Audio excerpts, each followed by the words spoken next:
ஒடுக்கப்பட்டவர்கள் சார்பாக கேட்கிறேன் உரிமை. அடைக்கப்பட்டவர்கள் சார்பாக கேட்கிறேன் உரிமை. ஒடுக்கப்பட்டவர்கள் சார்பாக கேட்கிறேன் உரிமை. வேறு ஒன்றும் நான் செய்ய தேவையில்லை. கேட்போம் உரிமை, கேட்போம் உரிமை. வணக்கம் நண்பர்களே. நேசகுமார் நியூஸ் 7 தொலைக்காட்சியினுடைய நிருபர். அவர்கள் மொழியில் சொல்லுவதென்றால் ஓட ஓட நடு ரோட்டில் 65 இடங்களில் வெட்டப்பட்டிருக்கிறார். பாவம், சின்ன பையன். அவர் பற்றிய எதிர்மறை விமர்சனங்களும் வருகின்றன, நேர்மறையாகவும் சொல்லப்படுகிறது. அவர் மதுபான கடைகளை எதிர்த்து அந்த பார்கள் வெகு நேரம் திறந்திருப்பதை பற்றி மற்றும் பல்வேறு தாபா இதுகளை பற்றியெல்லாம் நியூஸ் போட்டார். சமூகத்தில் சமூக சேவை மாதிரி நடக்கிற அவலங்களை ஒழுங்கீனங்களை தட்டி கேட்டார் என்று ஒரு தரப்பும் இல்லை. நேசகுமார் மிரட்டி பணம் பறித்தார் என்று ஒரு தரப்பும் பத்திரிகையாளர்கள் மற்றும் ஊடகவியலாளர்கள் இரு தரப்பாக பிரிந்து நின்று பேசிக்கொண்டிருக்கிறார்கள். என்ன நடந்தது? நம்முடைய பார்வையை பார்க்கலாம். இது வாய்ஸ் ஆஃப் தமிழ் வழங்கும் பேச்சுரிமை சேனல். பேச்சுரிமை சேனலுக்கு சப்ஸ்கிரைப் பண்ணாதவங்க சப்ஸ்கிரைப் பண்ணிடுங்க. தொடர்ந்து உங்களுடைய ஆதரவை தர வேண்டுகிறேன். மறக்காமல் பெல் பட்டனை அழுத்துங்க. பிடித்திருந்தால் லைக் செய்யுங்கள், கமெண்ட் செய்யுங்கள், மறக்காமல் ஷேர் பண்ணுங்க. அடுத்தவங்க ஷேரில் போகையில் அவங்க விமர்சிக்கட்டும். இப்போ நிகழ்ச்சியை பார்க்கலாம். நேசகுமார் நியூஸ் 7 தொலைக்காட்சியில் திருப்பூர், ஈரோடு, பல்லடம் பகுதியிலே அந்த நிருபராக வேலை செய்திருக்கிறார். இந்த கொலை முயற்சி 65 இடங்களில் வெட்டப்பட்டிருக்கிறார். உயிருக்கு ஆபத்தான நிலையில் அவர் மருத்துவமனையில் சிகிச்சை பெற்று வந்து கொண்டிருக்கிறார். நாம் பேச விரும்புவது என்னன்னா, இந்த கொலை முயற்சி, இந்த படுபாதக செயல், இந்த கிரைமுக்கு பின்னாடி யார் இருக்கிறது? நேசகுமார் எகெயின்ஸ்ட் இந்த மாஃபியா கும்பல். அதாவது இந்த ஸ்பாவில் போய் மிரட்டி பணம் வாங்கினாரு, மாதம் எனக்கு 5 லட்சம் ரூபா கொடுத்துருவோம், எனக்கு ஃப்ரீ சர்வீஸ் பண்ணணும் அப்படின்னு சொல்லி அவங்கள்ட்ட கேட்டதாகவும், தாபாவில் வச்சிருக்கவங்கள்ட்ட கேட்டதாகவும், மதுபான பார்களில் சென்று அவர்களிடம் மாமூல் கேட்டதாகவும் ஒரு தரப்பு குற்றம் சாட்டுகிறது. இப்போது நாம் ஒரு நியூஸ் சேனல் தொலைக்காட்சி நிருபர் எப்படி இதை வந்தாங்க அப்படின்னு பார்ப்போம். பிரிண்ட் மீடியாங்கிறது கொஞ்சம் கவனமாக கேளுங்க. பிரிண்ட் மீடியா என்பது பத்திரிகை. ஒரு செய்தியாளர் சந்திப்பு நடக்கிறது, இல்லை ஒரு சம்பவம் நடக்கிறதுனா அங்கே போய் அதை எழுதி தான் எழுதியதை சரிபார்த்து 1க்கு 2 முறை சரிபார்த்து திருப்பி அதை அவங்க எடிட்டோரியலுக்கு அனுப்புவாங்க. எடிட்டோரியலில் சப் எடிட்டர் அதையெல்லாம் வாசித்து பார்த்து அதை மறுபடியும் அவர்கிட்ட ஃபோன் பண்ணி கேட்டு திருப்பி அது டைப் பண்ண போகும், ப்ரூஃப் பார்ப்பாங்க. அதற்கு பிறகு சப் எடிட்டர்லேருந்து எடிட்டோரியலில் வச்சு பேசுவாங்க. இதுதான் இந்த ஒரு பிரிண்ட் மீடியாங்கிறது. இதுதான் எடிட்டோரியலில் பார்த்து பேசி இந்த செய்தியை எப்படி வெளியிடலாம், போடலாமா போடக்கூடாது, என்ன டைட்டில் எப்படி அடிக்கலாம், இதையெல்லாம் பேசித்தான் ஒரு நியூஸ் வெளிவருகிறது. ஆக ஒரு பிரிண்ட் மீடியாவுக்கு இவ்வளவு கட்டுப்பாடுகள், இவ்வளவு விஷயங்கள் இருக்குது. ஆனால் தொலைக்காட்சி சேனல்களுக்கு இந்த மாதிரியான கட்டுப்பாடுகள் இருக்கின்றனவா என்றால் இல்லை.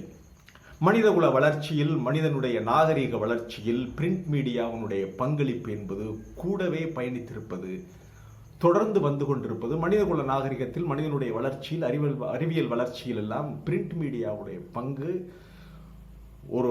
அதாவது அதை பிரிக்க முடியாது. அது மிகப்பெரிய பங்களிப்பு செய்திருக்கிறது. ஆனால் இந்த நியூஸ் சேனல்ங்கிறது, டெலிவிஷன்ங்கிறது எப்போ வந்தது? 1991 பிறகு ஜெயலலிதா அவர்கள் ஆட்சி பொறுப்பிற்கு வந்ததற்கு பிறகுதான் நியூஸ் சேனல்ஸ் எல்லாம் வருது. முதலாக Sun TV, Vijay TV, Raj டிவிங்கெல்லாம் வர்றாங்க. பொழுதுபோக்கு சேனலாக இருந்த அந்த டெலிவிஷன் சேனல்கள் அவங்க நியூஸ் சேனலாக மாறுறாங்க. மீன் டைம் இன்னொரு விஷயத்தையும் நான் சொல்லிடுறேன்.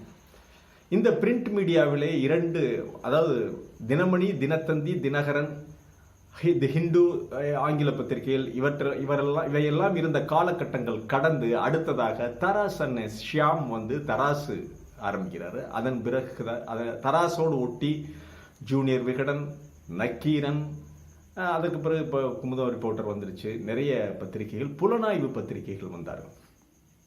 ஒரு புலனாய்வு பத்திரிகை அந்த கடைகளில் பார்த்தா நீங்கள் புலனாய்வு பத்திரிகை வர்ற டேட்டுக்கு கிடைக்காது சார்.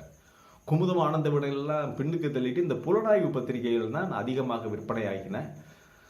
ஊழலை பற்றி இதை பற்றியெல்லாம் தைரியமாக தட்டி கேட்டு எழுதினார்கள். எப்படி 1க்கு 10 எழுதினாங்களா இல்லை சரியாக எழுதினார்கள் என்பதெல்லாம் அது அடுத்த கட்ட பிரச்சனை. ஆனால் இந்த புத்தகங்களை வாங்குவதற்காகவே ஒரு கூட்டம் காத்திருந்தது. முடிந்து போனால் ஏமாற்றத்திற்குள்ளானார்கள். பக்கத்தில் பஸ்ஸில் போகையில் ட்ராவல் பண்ணையில் நக்கீரன் இல்லாமல், ஜூவி இல்லாமல், தராசு இல்லாமல் ட்ராவல் பண்ணவே மாட்டாங்க.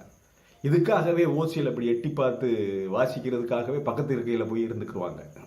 இந்த புலனாய்வு பத்திரிகைகள் மேல் அவ்வளவு ஒரு காதல், அவ்வளவு ஒரு தாக்கம். வேற பொழுதுபோக்கு இல்லை. இந்த காலகட்டத்தில் தான் இந்த நியூஸ் சேனல்ஸ் வர்றாங்க. நியூஸ் சேனல்ஸ் வரும்போது ஆட்டோமேட்டிக்காக பொழுதுபோக்கு சேனல்ஸ் வந்த உடனே கொஞ்சம் அடி வாங்குது பிரிண்ட் மீடியா. அதன் பிறகு நியூஸ் சேனல் வந்ததுக்கு பிறகு அவர்கள் கதற ஓட ஓட விரட்டி வெட்டினார்கள் என்றதையெல்லாம் அப்படியே விஷுவலாக காட்டும்போது இந்த புலனாய்வு பத்திரிகைகள் அடி வாங்குகிறது. இந்த நியூஸ் சேனலுடைய பத்திரிகையாளர்கள் எப்படி தேர்ந்தெடுக்கப்பட்டார்கள் என்றால், இவர்கள் பத்திரிகையாளர்கள் அல்ல. அந்த காலகட்டத்தில் போட்டோ ஸ்டுடியோக்கள் எல்லாம் ஸ்டில் கேமராவோட வீடியோ கேமராவும் வாங்கி வீடியோ ஷூட்லாம் பண்ணிட்டு இருந்தாங்க. கல்யாணங்கள் சுப நிகழ்ச்சிகளுக்கு செய்து கொண்டிருக்கும் போது இந்த நியூஸ் சேனல்ஸ் என்ன பண்ணுறாங்க, மாவட்டங்களில் அவங்க சென்னையில் இருக்கிற நியூஸ் சேனல் சென்னையில் இருக்கும்போது ஒரு சில கேமராக்களை வாங்கி தங்களுடைய சொந்த நிருபர்களை அனுப்புகிறாங்க. ஆனால் மாவட்டங்களுக்கு வருகின்ற பொழுது, இப்போ உதாரணமாக வேலூர், காட்பாடி, அரக்கோணம், இன்னும் திருப்பத்தூர், ஆரணி, இந்த மாதிரி இடங்கள்ல எல்லாம் அங்கே இருக்கிற போட்டோ ஸ்டுடியோக்காரர்களோடு பேசி பேச்சுவார்த்தை நடத்தி, அண்ணே நீங்கள் இந்த செய்தியை, எங்களுடைய செய்தியை எடுத்து தர்றதுக்கு இல்லை ஒன்றும் இல்லை, உங்கள் கேமராமேனை யாராவது சின்ன பையனை அனுப்புங்க, அந்த தலைவர்கள் அரசியல் நிகழ்ச்சி வரும்போது நாங்கள் ஃபோன் பண்ணுறோம், நீங்கள் போய் அதை ஷூட் பண்ணி எடுத்து எங்களுக்கு வீடியோவாக கொடுத்துருங்கன்னே, நாங்கள் உங்களுக்கு இவ்வளோ பேமெண்ட் பண்ணுறோம். இப்படி டேர்ம்ஸ் பேசிட்டு அவங்களுக்கு ஒரு ஐடி கார்டு கொடுத்துட்றாங்க. இந்த ஐடி கார்டை தொங்க போட்டு மைக்க பிடிச்ச உடனே இவங்களுக்கு தாங்கள் பெரிய பத்திரிகையாளர்கள் என்ற அந்த பிரிண்ட் மீடியாவெல்லாம் பெரிய ஆளாக இவர்கள் தங்களை எண்ணிக்கொண்டு எல்லாத்துலேயும் மூக்க நுழைக்கிறாங்க. ஆமாம், இப்போ பிரிண்ட் மீடியாவிலேருந்து இவங்க தனி தெரிகிறாங்க. ஆனால் பிரிண்ட் மீடியாவுக்குள்ள அந்த தினமணி, ஹிந்து, இந்த பத்திரிகையாளருக்குள்ள அந்த ஸ்டெஃப், அவங்களுடைய வரலாற்று அறிவு, அந்த அரசியல் ஆளுமை, அதெல்லாம் இவங்கள்ட்ட கிடையாது. இவங்க ஃபோட்டோ ஸ்டுடியோவிலேருந்து டைரெக்டாக ஒரு கவரேஜ் பண்ண போன ஃபோட்டோகிராஃபர்கள் தான் இவர்கள் நிருபர்களாக மாறுறாங்க. இப்போ சில நியூஸ் சேனல்கள் தடுமாறுகின்றன, சில லாபத்தில் இயங்குகின்றன, சம்பளங்கள், இந்த பிரச்சனையெல்லாம் வரும்போது இது எங்கே ஆரம்பிக்குது தெரியுமா? குறிப்பாக முதல்ல ஜெயா டிவி வந்த உடனே தான் ஜெயா டிவியில் ஒருத்தன் போட்டு கொடுத்து காலவாரி அடுத்தவன் பதவியை பறித்து இதெல்லாம் பண்ணுறதுக்கு ஜெயா டிவி, நமது எம்ஜிஆர் இதையெல்லாம் பயன்படுத்த ஆரம்பிக்கிறாங்க. அப்படி ஆனால் ஜெயா டிவியில் ஆர்டிக்கல் கொடுத்தவன், நமது எம்ஜிஆரில் விழுந்து ஆர்டிக்கல் கொடுத்தவன்லாம் ஒருத்தன் கூட உருப்படலை. வெட்டினவன் தான் அம்மையாருக்கு, சசிகலா அம்மையாருக்கு வெட்டினவன் தான் எம்எல்ஏ, அடுத்த மந்திரி, அது வேற விஷயம், அது அடுத்த கட்ட பிரச்சனை. ஆனால் இந்த மாதிரி ஒரு மந்திரியை காலி செய்ய முடியும், குழிபறிக்க முடியும், இதெல்லாம் ஜெயா டிவி தான் முதல்ல காட்டுறாங்க. அதன் பிறகு இந்த பணம் வெகுவாக பெரிய அளவில் பணம் சேர்த்தவர்கள், இந்த சில தொழில்கள் செய்பவர்கள்லாம் இந்த நியூஸ் சேனலுக்குள்ளே வரும்போது, தம்பி இந்த செய்தியை போட்டுறாதீங்க, இதை இது பண்ணுறாதீங்கன்னு சொல்லி பைக்குள்ளே வைக்கிறாங்க. எப்படி ஜெயா டிவிக்கு முதல்ல வைக்க ஆரம்பித்தாங்களோ அதே மாதிரி மற்ற சேனல்களுக்கு பைக்குள்ளே வைக்கிற விஷயம்.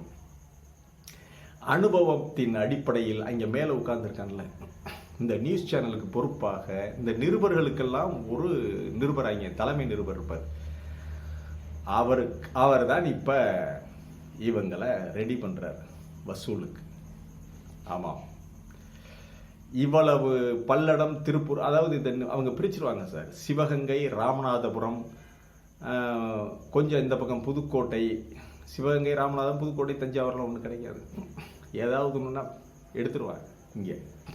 ஆனால் கோயம்புத்தூர், திருப்பூர், பல்லடம், ஈரோடு, சேலம் போன்ற நகர்களில் உள்ள அது தொழில் மையங்கள், பணம் அதிகமாக புழங்குற இடங்கள். அங்கேயெல்லாம் பயந்த சுபாவம் உள்ள மக்கள், அந்த பெரிய மனிதர்கள், அந்த பிஸ்னஸ் மேன், இவங்கெல்லாம் என்ன பண்ணுறாங்க, சில விஷயங்களில் இந்த மாமூல் மாதிரி கொடுத்து பழக்கிறாங்க. இந்த வரவை பார்த்துட்டு இவ்வளவு பெரிய வரவு வரும்போது இந்த நியூஸ் சேனல் செய்கிற இந்த நியூஸ் நிருபருக்கான ஒரு டிமாண்ட் அதிகமாகுது. எனக்கு தெரிந்து எப்போதெல்லாம் அதிமுக மேலே வருதோ, ஆட்சிக்கு வருகிறதோ, அப்போதெல்லாம் என்னையும் சில பேர் அணுகி இருக்கிறார்கள். உங்களுக்கு தெரிஞ்சவங்க இருக்காங்கல்ல, இந்த மாவட்டத்துக்கு எனக்கு இந்த நிருபர் பதவி வாங்கி கொடுங்க, அந்த பார்க்குறவர் சரியில்லை, நான் நல்லா பார்ப்பேன் சொல்லி எவ்வளோ வேணுமானாலும் கொடுத்துருவோம்னே, எவ்வளவு வேணுமானாலும் கொடுத்துருவோம்னேன்னு சொல்லி எனக்கிட்ட பேரம் பேசுகிற அளவிற்கு இருக்கிறாங்க.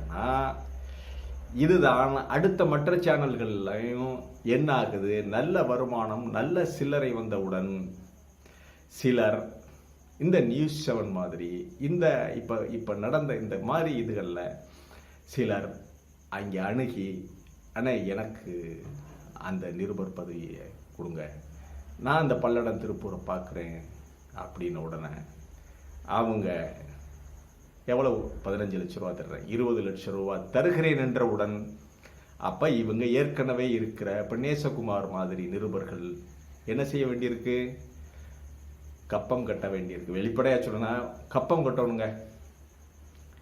ஏன்னா நீங்கள் தவறாக போகிறீங்கன்னா மேலேருந்து உங்களை கட் பண்ணி தூக்கிடுவான் நியூஸ் கிடைச்சா. என்னையா எப்போ பார்த்தாலும் போய் மாமூல் கேட்டுக்கிட்டு இது பண்ணிக்கிட்டு இருக்கியா, நீ செய்தி எடுத்து போய் இது பண்ணிக்கிட்டு இருக்கியா, உன்னை பற்றி தவறான தகவல்கள் வருது அப்படின்னு சொல்லி நியூஸ் எடிட்டர் கேட்பார்ல, கேட்கல. அப்படி என்றால் என்ன, மேலே இருக்கிற அந்த நியூஸ் குறிப்பிட்ட அந்த நியூஸ் சேனல்களில் இந்த வேலையை பிரித்து கொடுப்பவர்கள், நியூஸ் இவங்கள்ட்ட வாங்குறவங்க, இவங்க எல்லாமே இதுக்குள்ள மிங்கிளாகி இருக்காங்க. என்னப்பா நேசகுமார், என்ன சரியில்லையே, எத்தனை ஸ்பா இருக்கு, எத்தனை பார் இருக்கு, பல கோடி பேர் அங்கே வேலை பார்க்குற அந்த சுற்று வட்டாரத்தில் நிறைய வருமானம் வர்ற இதில் இப்படி இருக்கிறீங்க, அந்த பக்கத்து மற்ற சேனல்லாம் அள்ளி கொட்டுறாங்கப்பா, என்னை பார்க்க முடியும்னா சொல்லுங்க தம்பின்னு ஒருத்தர் தயாராக இருக்காருன்னு உடனே இவர் நிர்ணயிக்கப்பட்ட அந்த மாமூல்களை வசூல் பண்ணி கொடுக்கக்கூடிய கட்டாயத்தில் நேசகுமார் இருந்தாரா? இதையெல்லாம் விசாரித்தால் தான் தெரியும். ஆகவே ஒரு நெருக்கடிக்கு மத்தியிலே நேசகுமார் வேலை செய்திருக்கலாம். தன்னுடைய வேலையை காப்பாற்றிக் கொள்வதற்காக திருப்பி இவர் மாமூல் கேட்க வேண்டிய, அதுக்கு இப்படியெல்லாம் மிரட்ட வேண்டிய தந்திரங்களை அவர்களும் கற்றுத்தந்திருக்கலாம். கற்றுக்கொண்டு பயிற்சி பெற்று இவரும் மிரட்டியிருக்கலாம். தன்னுடைய வேலையை காப்பாற்றிக் கொள்ள வேண்டும், தன்னுடைய குடும்பத்தை இது பண்ணுங்கிறதுக்காக காப்பாற்றுவதற்காகவும் மேலிடத்திற்கு கப்பம் கட்ட வேண்டியதற்குத்தான் இவர்கள் பொதுவாக திருப்பூர், பல்லடம், ஈரோடு, சேலம், கோயம்புத்தூர் இந்த பகுதியில் உள்ள நிருபர்கள் வேலை வாங்கப்படுகிறார்கள். நிருபர்கள் என்ற போர்வையிலே இருக்கின்ற போட்டோ ஸ்டுடியோக்காரர்கள், அப்போது போட்டோ ஸ்டுடியோக்காரர்கள் இப்போ என்ன டெவலப்மெண்ட்னு எனக்கு தெரியல. கிருஷ்ணகிரி, மதுரை போன்ற பகுதிகளில் கிரானைட், வேலூர், ராணிப்பேட்டை, வாலாஜாபாத், ஆம்பூர் இதெல்லாம் பிரியாணி இல்லையா, தோல் தொழில், சுற்றுச்சூழல் மாசுபடுத்துகின்ற அந்த விஷயம் அது இங்கே வரைக்கும் வரும். இது ஈரோடு வரைக்கும் கூட வரலாம். அந்த சாயப்பட்டறைகள், கழிவு நீர், இந்த மாதிரி இதுகளில் எல்லாம் நிறைய பணம் புழங்குகின்ற, அரசினுடைய லேயர்ஸை மீறி செயல்படுகின்ற சில இடங்களில் எல்லாம் இந்த மாதிரி பண வரவுகள் இருக்கின்ற பொழுது பணத்தை வாங்கி கொடு என்று நேசகுமார் போன்ற நிருபர்களுக்கு மேலே இருக்கின்ற அந்த அவருக்கு மேலே அவரை வழி நடத்துகிறவர்கள் தான் கட்டாயப்படுத்துகிறார்கள். இதுதான் உண்மை. நியூஸ் சேனல்ன உடனே நீங்கள் பிரிண்ட் மீடியாவை கொஞ்சம் கூட மதிக்காமல் நடந்த காலங்கள்லாம் உண்டு. எங்களை தவிர வேறு விட்டால் ஆள் இல்லை என்று சொன்னீர்கள். நான்லாம் பிரிண்ட் மீடியாவில் இருந்தேன், பத்திரிகை நடத்தினேன். இப்போது பிரிண்ட் மீடியாவில் இருப்பவர்கள் தான் இந்த டிவி சேனல்களை ஒரு வழி பண்ணிக்கிட்டு இருக்காங்க. ஏன்னா யூடியூப் மூலமாக இவர்களை டார்கெட் பண்ணுறாங்க.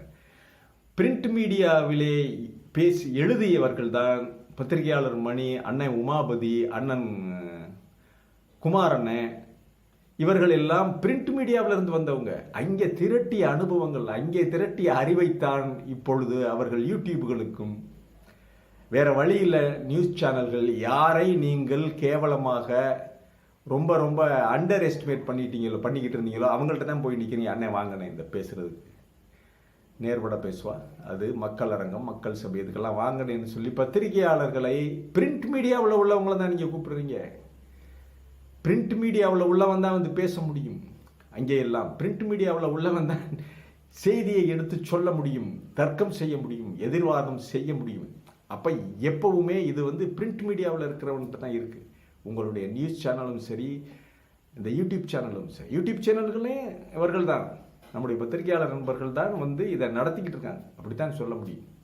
அதாவது குறிப்பாக இந்த அரசியல் பொலிட்டிக்கல் இந்த மாதிரி சேனலில் இருக்கிற இந்த மாதிரி யூடியூப் சேனல்கள் மற்றும் டெலிவிஷன் சேனல்கள். ஆக பொதுவாக ஒரு கன்க்ளூஷனுக்கு நாம் வந்துட்டோம்னு தான் நினைக்கிறேன் நான். ஏனென்றால் நேசகுமார் போன்றவர்கள் விரும்பி இதை செய்ய மாட்டார்கள், அளவுக்கு அதிகமாக ஒரு டெரர் மைண்டில் செய்ய மாட்டார்கள். அவங்களுக்கு மேலிடத்தில் உள்ளவர்கள் அவர்களை கண்ட்ரோல் பண்ணுற இடத்துல சுவிட்ச் கண்ட்ரோலில் உள்ளவன் அவன் தான் வழி நடத்தி இருக்கலாம் ஒழிய நேசகுமார் செய்திருக்கலாம், மிரட்டி பணம் வாங்கியிருக்கிறார் என்று உறுதியான தகவல்கள் அந்த இதெல்லாம் ரேடியோ இதெல்லாம் வருது, கிடைக்குது. யூடியூப்பில் வெளியிட்டாங்க, எல்லாத்துலையும் வெளிவிட்டு விட்டார்கள். ஆனால் இதில் அவரை மட்டும் பலிகடாக்கிவிட்டு ஐயோன்னு ஒப்பாரி வைக்கிறாங்க அந்த நியூஸ் சேனலில். ஐயோ வெட்டிட்டாங்க.